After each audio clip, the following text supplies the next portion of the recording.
अस विचारि गोहु ज्ञाति सना कहे सजग सब हो अथवा सहु बोराहु तरनी कीजिए घाटा घोरू श्यावर रामचंद्र पद जय शरणम। ऐसा विचार कर गूं निषाद राज ने अपनी जाति वालों से कहा कि सब लोग सावधान हो जाओ, नाव को हाथ में कब्जे में कर लो और फिर उन्हें डुबा दो तथा सब घाट को रोक दो। ऐसे निषाद राज जी कहने लगे, हो संजोइल रो कहूँ घाटा ठाट हूँ सकल मरे के ठाटा सनमुख लोह भरत सन लेऊ जियत न सुर सरि उतर न देऊ। सुसज्जित होकर घाटों को रोक लो और सब लोग मरने के साथ सजा लो, अर्थात भरत से युद्ध में लड़कर मरने के लिए तैयार हो जाओ। मैं भरत से सामने में मुठभेड़ करूंगा और जीते जी उन्हें गंगा पार ना उतरने दूंगा। ऐसा कह रहे हैं निषाद राज जी।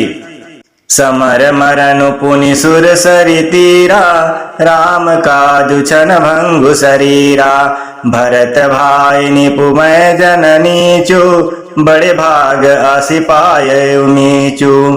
युद्ध में मरण फिर गंगा का तट श्री रामचंद्र जी का काम और क्षण भंगुर शरीर जो चाहे जब नाश हो जाए।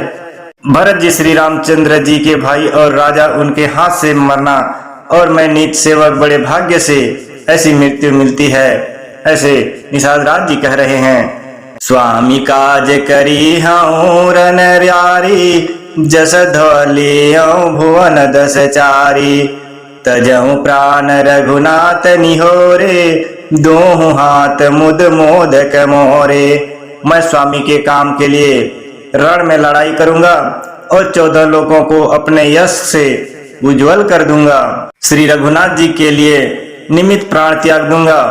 मेरे तो दोनों ही हाथों में आनंद के लड्डू हैं, अर्थात जीत गया तो राम का सेवक का यश प्राप्त करूंगा और मरा गया तो श्री रामचंद्र जी की नित्य सेवा प्राप्त करूंगा।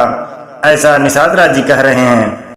साधु समाज न जाकर लेखा राम भगत मोह जा सुन रेखा जाय जियत जग सो मही भारू जननी जो बन बीटप कुठारू।